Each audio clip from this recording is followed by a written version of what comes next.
Today's episode could be a bit silly. We're like super busy. We're working. Kevin in the UK, me in Sweden. Welcome to another episode. What's up, Kevin?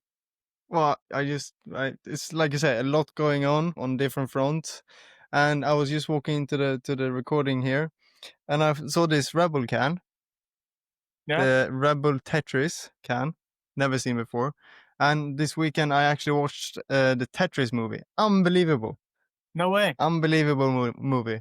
It's about the creation of Tetris in the world and the legal rights and everything. An absolute banger that everybody listening has to go and see. It's on. I think it's on. I don't know, Apple TV. I think The recommendation you didn't think you would get on this podcast, exactly. but there it is. Yeah, Movie exactly. recommendation. Have you seen when all thanks to the can. Have you seen Tetris players play? No. They're like insane. You know how you like struggle and then it's like, how do I put this? No, they make every piece fit and it's like, and it goes super fast. So quick. Yeah. Those Legendary. are gamers. Those guys are gamers. That's what I've been up to. Super busy watching movies. No. Yeah, I'm playing Tetris. a lot of stuff, but it's a nice time. I had a friend over last week. Before that, I was obviously on holiday, as everyone knows, or trying to be. And it's just been super busy. And I mean, we're both working on a project that is really exciting. And just we can't tell you yet what it is. Yeah, like it's a lot of things not announced, and to be like we will fill you in on this stuff as soon as in the future it's possible. Yeah. But any announcement, like it sounds from the outside like, oh, they they'll do this, but it's a lot of work having to be done before, and then some of the things doesn't actually end up happening. So yeah, it's kind of complicated, but we've both been busy. Unfortunately, we can't give you all the scope on the brother podcast just yet, but we will get to it. It's just really fun. It's also fun to be busy. Like just a couple of weeks ago, before basically since Volvo came in and said, let's do Finland. Since then, it's been so much stuff happening, and it's pretty a classic in motorsport that around September everything just absolutely kicks off. And it's silly season, isn't it?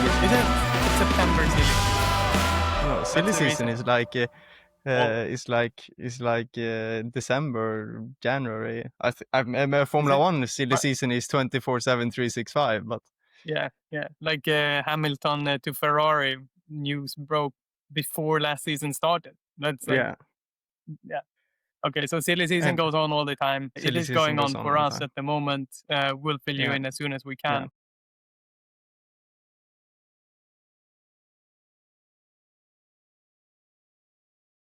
But what's happening in the motorsport world? Maybe we can kick off a little bit there.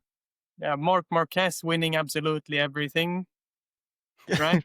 Yeah, so absolutely everything. He's absolute legend. Absolute legend. How he's come back from where he was after the crash. Like, he was definitely the GOAT.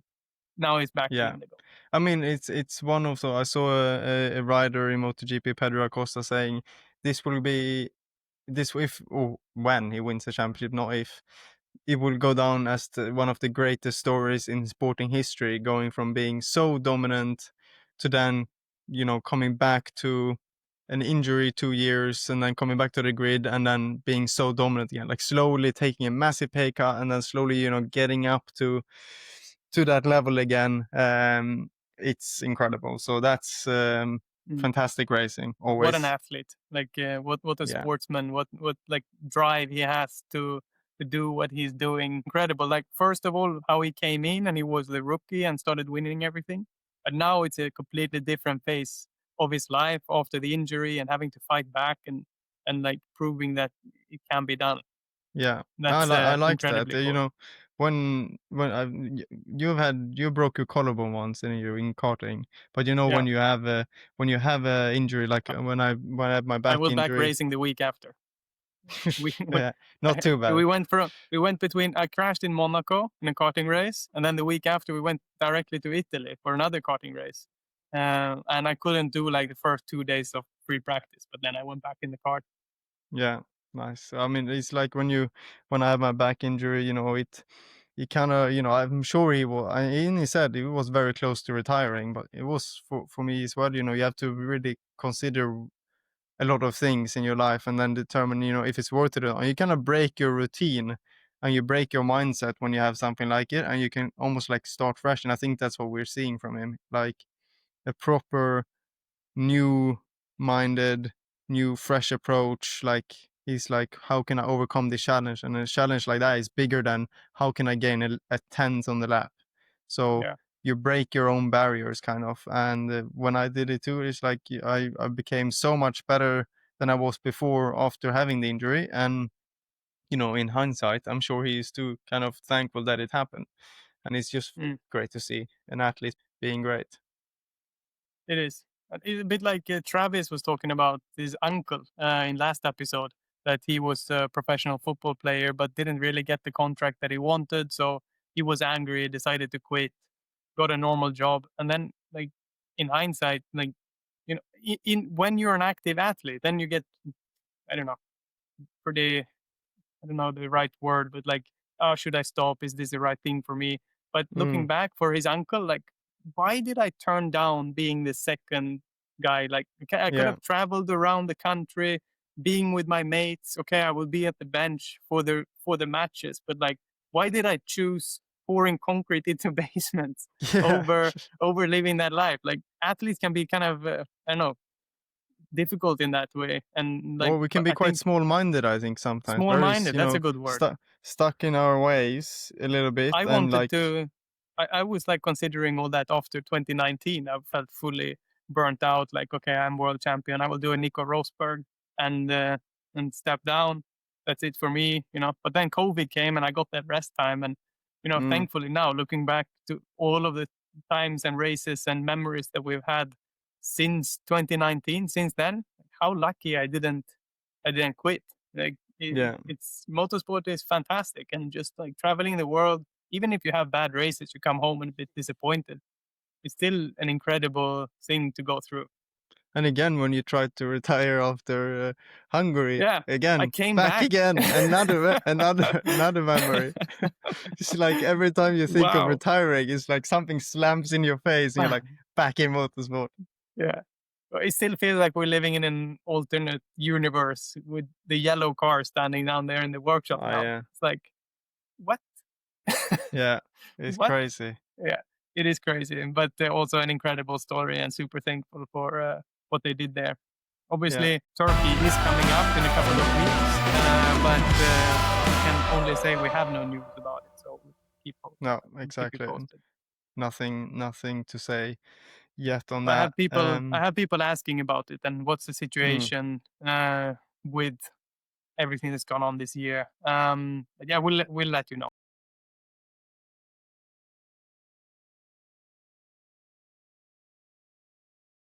Here is the press release: Extreme E to return for celebratory final lap.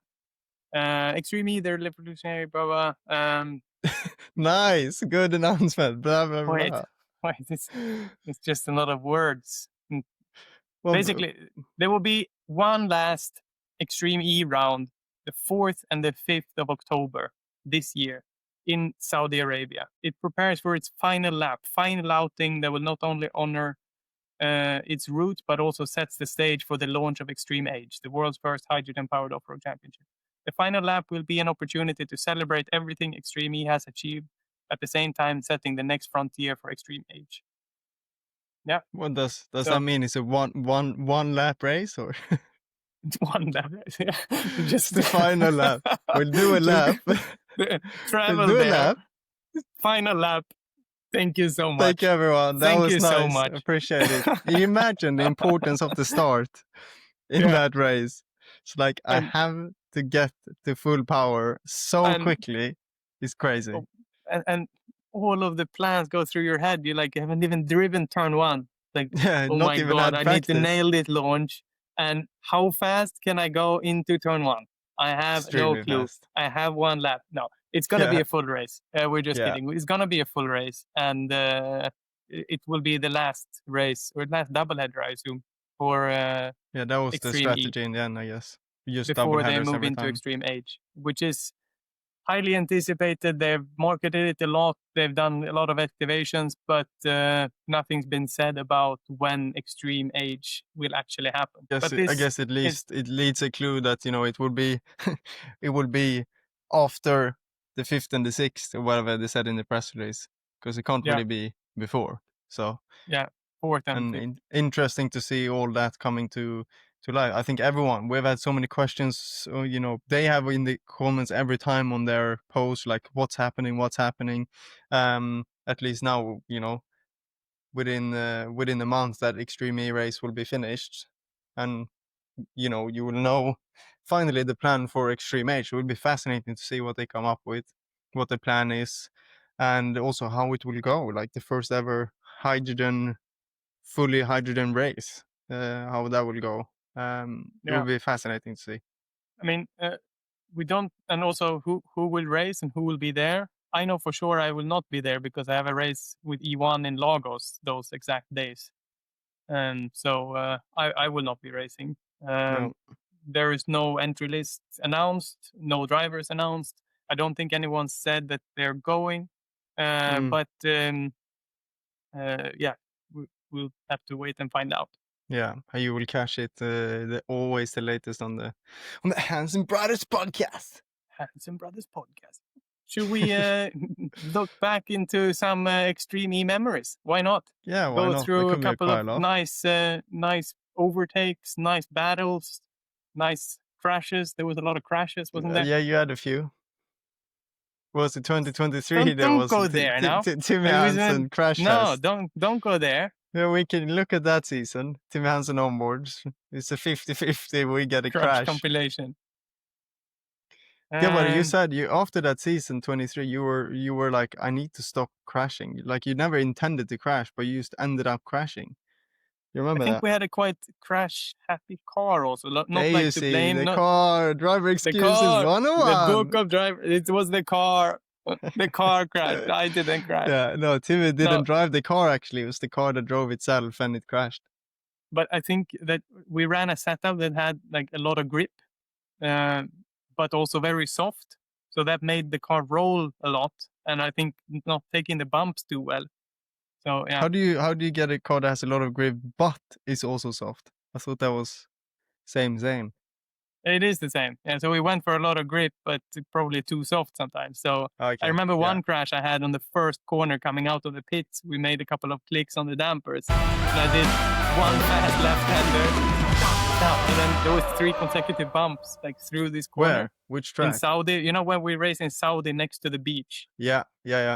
23.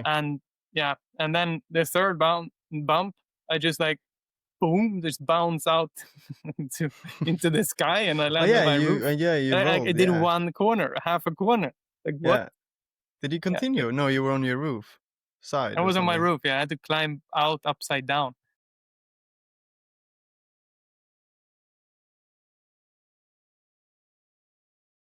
I've got here a nice race from last year final season. This is Q2. And I actually made 2 passes on this last lap. Oh, we're leading. Yeah. Who's racing? Molly's racing. Molly and Christina. So it must have been you and Matthias did the start. And now this is the second lap and I'm trying to chase them. Did you pass us? Yeah, eventually. Oh yeah, you did. Yeah, and she went super wide to go defensive. So I made the switch. Surely an undercut here. Come on, Molly. That was a bit too far. I'm like close. That's the problem here. with this car. You don't have enough power to do the undercut. But here she goes defensive again. Yeah. And that's her mistake because now it's a bit out of shot. I remember this though. She was wide here. You see that on her onboard, and I just got a super clean exit and inside for this fast left. They missed it in the broadcast, but there I am. Nice.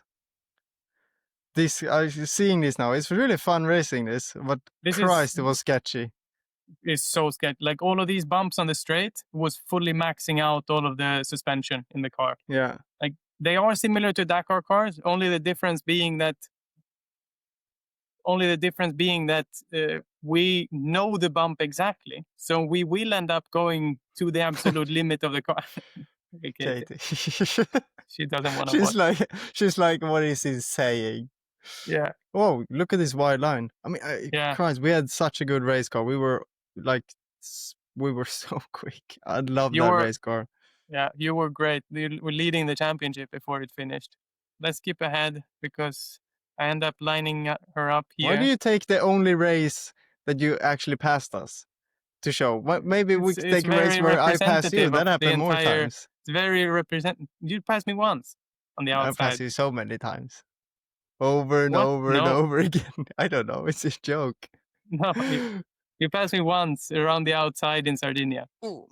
Yeah, and that is. I don't This need is to like a overtake you ever switchback. again. I Left, never right, need to left, overtake you right. again because I overtook you on the outside.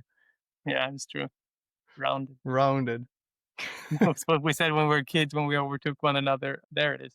Around the outside in the video game. That was the worst thing that could happen. Yeah, we went on Yeah. to qualify to the final. We both ended up on the You got podium. second, Did we we? got third. Yeah. Yeah. And then the other day, I think you missed the podium one day, but you got second on the last day, and we got third. We got third both days, I think. Yeah, we missed the final on the first day, but we won the Mm. redemption. Okay. Yeah. Yeah. Yay! Yeah. Redemption And then win. yeah, that sucked. And Imagine then winning in the redemption race in the last ever race now that there will be. What it means nothing. It's like why are we on track? If you end up going to that race, I mean, yeah, let's say I was there, then I would just drive around and be like, why should I try and win don't the redemption race? damage. No. Do not make a big crash. Like the crashing in this car was insanely expensive. So like if you Yeah. crash fighting for like P3 in the redemption race Yeah. in the last And that's like, big crash. That's just $500,000 bam for you. bam roll Bye. 300,000 euros. Yeah. Bam. Worth. Nice to meet you. No, that's not. All right. No.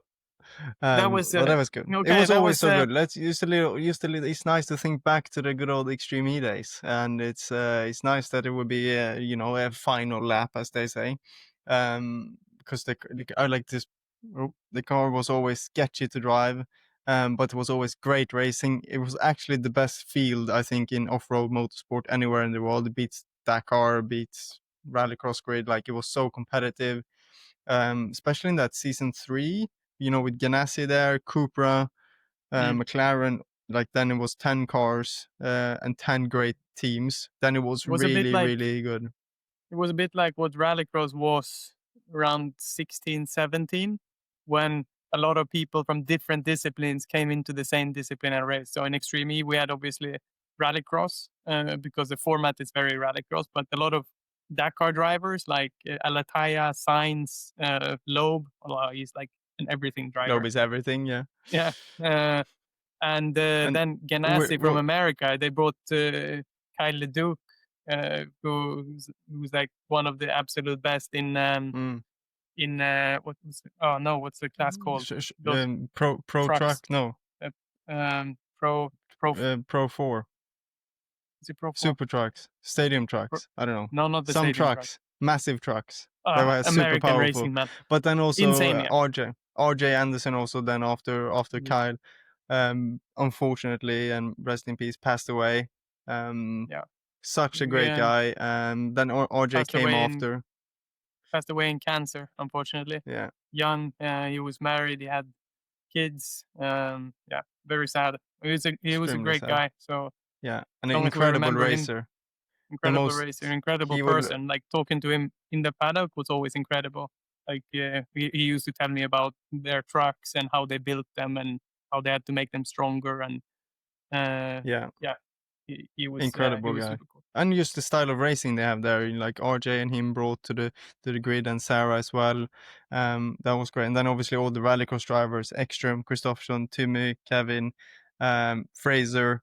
There was 9. There was someone more, and then obviously Andreas joining. I don't think he was in season 3 though, but the people racing for maybe it was season 3 with JBX. It was like an unbelievable grid. And that year was, I think, the most fun. And we could have won in the last weekend, but we had like an inverter failure or something after a crash with you on the Saturday, and then we didn't make the final. Oh, we made the final, but we couldn't actually run in the final. We got to the first waypoint and stopped. But incredible racing, to race with those legends like Seb, Carlos, and then Nasser, and obviously then Ekström is also a legend in his own way. He achieved so much, and then I guess Johan is starting to touch the legendary basis now with his soon to be 8th, I think, world title. So like a lot of great racing drivers and people there, and the racing was fantastic, and the locations were fantastic, and you know, everything was fantastic about it. So I hope in the future Extreme H can become more Extreme One Sport. And we'll just have to wait to see how everyone receives this first race that will be. Yeah, I mean, it has a lot to live up to. Extreme E final round and whatever Extreme H is going to turn out to be. It was a fantastic ride, like to be on board Extreme E, starting the championship from the beginning. But yeah, that was days of old.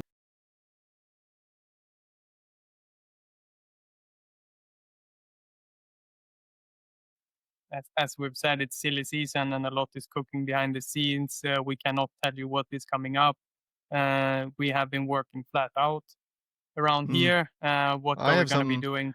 On the next episode, I can save it for the next one. I have some little exciting thing I can mention then. Nice. Yeah, which you know, but I will just hold it because we want something for the next episode. So everyone, make sure cliffhanger. You subscribe, you tap the bell so you never miss an episode on YouTube, and you know, like this and so on. I'm not ending. I'm just, you know, letting everyone know. Don't forget us next week.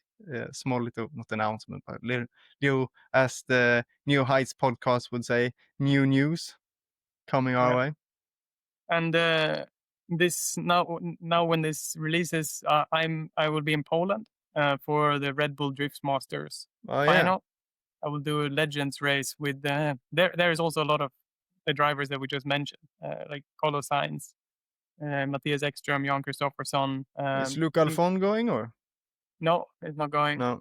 I think it was David Coulthard was coming. Oh, nice. Yeah, I will be racing. We know DC from a family friend, so you can say you're my brother. I guess he knows maybe already. He's figuring out your last name, but say hello from me when you see him.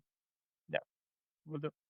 That would be a fun thing for you. Yeah, it will be like a Race of Champions kind of format in the center of Warsaw. We'll be driving Polaris buggies somehow. So we'll see how that goes. Got to pack my helmet, and that's all I know, pretty much. That's fun adventure. I'm going filming with Eon this week on a couple of things that will be released later on, but meeting some really interesting people, seeing new locations that I've never been, trying a kind of a sport I've never tried before. Well, I've tried it before, but not in this way that I will do. So very like fun things. There are also things you can do sometimes, you know, as a racing driver life, you get into projects that you can do that's, you know, different to just driving a car. So that would be a lot of fun to see a new part of the UK, and see what we got. Yeah, nice. I think that's it for today's episode. It was a bit of a shorter one than we've been doing lately, but we're gonna crack on. As we've said, we are busy. Yeah. So we'll catch you guys next week. Kevin already told you how to like and subscribe in case you were living under a rock and don't know where the button is. Yeah, exactly. It's just down here somewhere. There is a button. Somewhere under the screen. All right. Thank you guys for listening. We appreciate you so much for just tuning in and listening to what's going on in the world of rallycross and off-road racing. Thank you for this week.